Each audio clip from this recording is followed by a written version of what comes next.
Welcome to Hollywood in Hindi presenting Windfall. कहानी की शुरुआत में हम एक बहुत बड़ा फार्म हाउस देखते हैं जहां एक आदमी बैठ के आराम से जूस पी रहा होता है।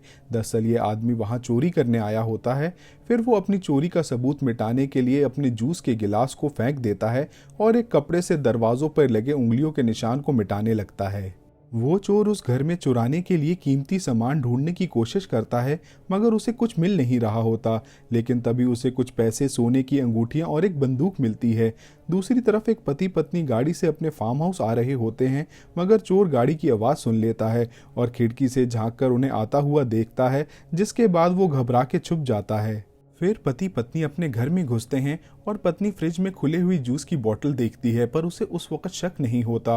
मौके का फायदा उठा के चोर दबे पांव घर से भाग रहा होता है, पर पत्नी उसे देख लेती है, मगर चोर उसे चुप रहने का इशारा करता है। और जब पति बाहर आके देखता है तो चोर उसे चुपचाप सोफे पे बैठने के लिए कहता है। साथ ही पत्नी भी सोफे पे बैठ जाती है। चोर कहता है कि कोई होशियारी ना करे, क्योंकि वो किसी को नुकसान नहीं पहुंचाना चाहता। उसका पति चोर से पूछता है कि अगर तुम्हें पैसे चाहिए तो हम दे सकते हैं, मगर चोर टीवी की तार निकाल के उसके पत्नी के पैर बांध देता है और उन दोनों से उनके फ़ोन भी ले लेता है। चोर पत्नी के पर्स में से पैसे ढूंढ रहा होता है तो उसे बर्थ कंट्रोल पिल्स दिखती हैं, जिसे वो उस पल के लिए अनदेखा कर देता है। फिर चोर पति को बताता है कि मुझे तुम्हारी कीमती घड़ी और कुछ पैसे मिले हैं। पति कहता है कि हम इस घर में ज़्यादा नहीं आते, मगर ऑफिस एरिया में भी पैसे होंगे जो वो चोर को निकाल के दे सकता है। फिर वो दोनों ऑफिस एरिया में आ जाते हैं जहां पति एक खुफिया कंपार्टमेंट ढूंढ रहा होता है।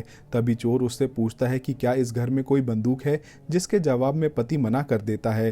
चोर समझ जाता है कि पति पे भरोसा नहीं कर सकते, क्योंकि उसने बंदूक देखी थी। इसी दौरान पति खुफिया कंपार्टमेंट से कुछ पैसे निकाल के चोर को दे देता है। फिर चोर उन पति पत्नी को घर के बाहर एक सोना रूम में बंद करके उनके दरवाजे पे भारी सामान रख देता है, ताकि चोर को भागने के लिए समय मिल जाए और वो लोग भी थोड़ी देर बाद बाहर आ सकें।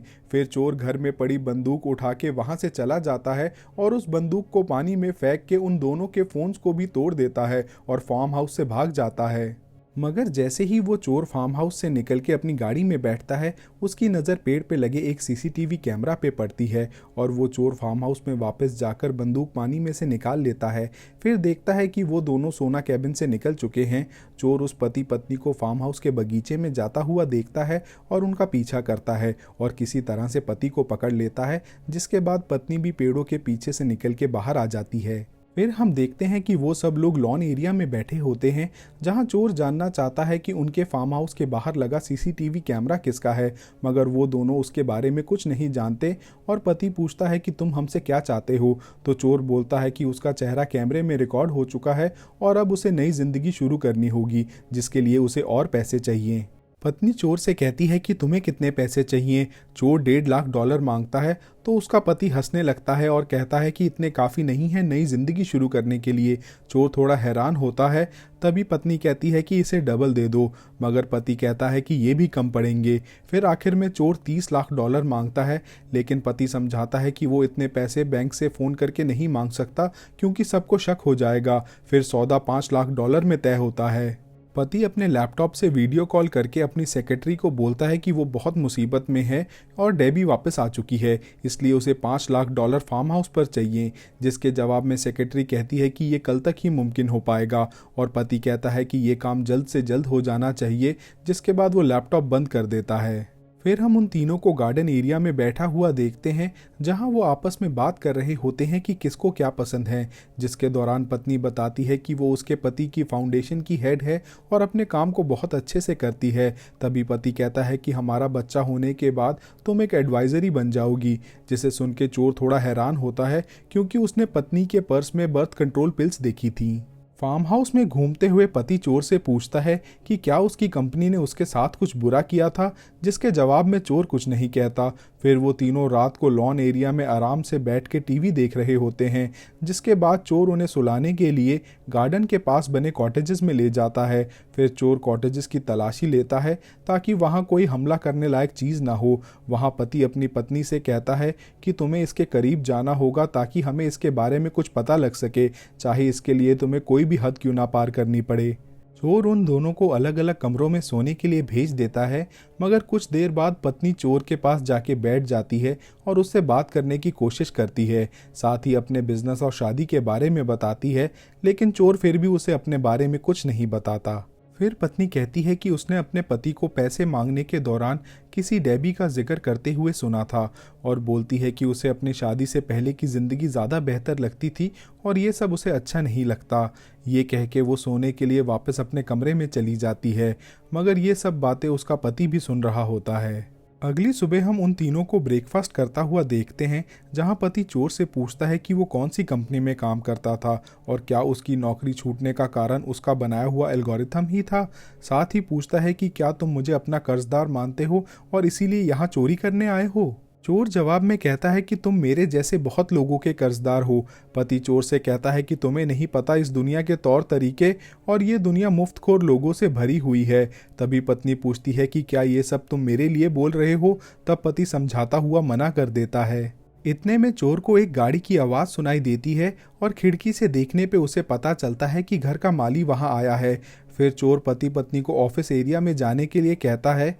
क्योंकि माली बहुत देर तक दरवाजे को खटखटाता रहता है, इसलिए चोर पति को दरवाजे से माली को वापस भेजने के लिए कहता है और पति माली को शुक्रिया बोल के वापस आ जाता है। वो तीनों बेडरूम में माली के जाने का इंतज़ार कर रहे होते हैं और चोर खिड़की से देखने की कोशिश करता है कि माली गया या नहीं। तभी माली चोर को देख लेता है। फिर वो तीनों माली से मिलते हैं, जहां पति चोर को अपनी पत्नी का भाई बताता है। दरअसल माली उन्हें अपना काम दिखाने के लिए गार्डन में ले आता है और एक पेड़ लगा के वो जगह कैसे दिखेगी उसका स्केच दिखा के उस पर हस्ताक्षर मांगता है। मगर जब पति हस्ताक्षर कर रहा होता है तो चोर उसे वहां से वापस अंदर अपने साथ ले जाता है। चोर अंदर आके माली को खिड़की से देख रहा होता है और जैसे ही माली उस स्केच को देखता है वो उसे पढ़ के वहां से जल्दी से जाने लगता है। तभी चोर समझ जाता है कि कुछ गड़बड़ है और वो बाहर जाके माली को बंदूक दिखा के रोक लेता है। दरअसल उस स्केच पे पति ने कॉल 911 लिख के मदद मांगी होती है और अब माली भी फंस चुका होता है। चोर पति को कहता है कि ये सब तुम्हारी गलती है और पति पत्नी की भी बहस हो जाती है कि पति को ऐसा नहीं करना चाहिए था। कुछ घंटे बीत जाते हैं और पति बोलता है कि मुझे ये आदमी बिल्कुल भी खतरनाक नहीं लगता और वहां से उठ के जाने लगता है, मगर चोर उसे रोकने की कोशिश करता है। लेकिन पति चोर पे भड़क जाता है और कहता है कि अब ये सब मुझसे बिल्कुल भी बर्दाश्त नहीं हो रहा और फिर से जाने की कोशिश करता है। तभी चोर उस पर बंदूक तान देता है। पति चोर से कहता है कि मुझे नहीं लगता कि तुम किसी को मार सकते हो और पत्नी उसे चुप बैठने के लिए बोलती है, लेकिन पति चोर को उकसाते हुए कहता रहता है कि तुम कुछ नहीं कर सकते और चोर उसे डराने के लिए साथ वाली दीवार पे गोली चला देता है। तभी माली घबरा के भागने लगता है और फिसल के कांच वाले दरवाजे पे गिर जाता है, जिस वजह से कांच के टुकड़े उसके गले में फंस जाते हैं और वो तड़पने लगता है। चोर उसे बचाने की कोशिश करता है, मगर तब तक बहुत देर हो चुकी होती है। फिर हम देखते हैं कि चोर ने पति पत्नी के पैर बांध दिए हैं और वो तीनों मायूस बैठे होते हैं। तभी पत्नी चोर को समझाती है कि जो हुआ उसमें तुम्हारी कोई गलती नहीं थी, वो एक हादसा था। देखते ही देखते शाम हो जाती है और चोर ड्राइंग रूम से एक गाड़ी की लाइट देखता है जो कुछ फेंक के चली जाती है। चोर समझ जाता है कि पैसे आए हैं और वो पत्नी के पैर खोल के उसे पैसों वाला बैग लाने के लिए भेज देता है। पत्नी डरती हुई आगे बढ़ती है और पैसों से भरा हुआ बैग चेक करके फार्म हाउस के अंदर ले जाती है। चोर खुश हो रहा होता है क्योंकि अब पैसे उसके पास होते हैं। तभी हम देखते हैं कि पति एक कमरे में कुर्सी से बंधा हुआ है, साथ ही पत्नी के भी हाथ पैर बंधे होते हैं और वो ड्राइंग रूम में बैठी होती है। फिर चोर पत्नी को गुड बाय बोल के जाने लगता है, मगर पति से बात करने के लिए वापस आ जाता है। तभी मौके का फ़ायदा उठा के पत्नी अपने पैर के नीचे से छुपा हुआ कांच का टुकड़ा उठाती है और उससे अपने पैरों की रस्सी काटने लगती है। फिर हम चोर को पति से बात करता हुआ देखते हैं, जहां चोर पति से कहता है कि तुम असलियत में बहुत घिनौने इंसान हो। साथ ही चोर ये भी कहता है कि उसे पति पे तरस आता है क्योंकि वो अकेला है और उसकी पत्नी के पर्स में बर्थ कंट्रोल पिल्स हैं, और चोर वहां से चला जाता है। पत्नी ये सब सुन लेती है, मगर चोर के सामने बंधे होने का नाटक करती है और जब चोर बैग के साथ ड्राइंग रूम से निकल रहा होता है तब वो अपने शूज़ के लेसेस बांधने लगता है और पत्नी मौका देख के शोपीस की मदद से चोर के सिर पे वार करके उसे मार देती है। फिर पत्नी अपने पति के पास जाती है जो उसे देख के बहुत खुश होता है, मगर पत्नी उसे बंदूक से मार देती है जो उसने चोर से ली होती है। आखिर में पत्नी चोर के कपड़ों की मदद से अपनी उंगलियों के निशान बंदूक से मिटा के उस बंदूक को वापस चोर के हाथ में रख देती है और अपने पति से हमेशा के लिए आज़ाद होकर वहाँ से चली जाती है। Thanks for watching. Do subscribe for more such videos. Also like, comment and share to support us. Thank you.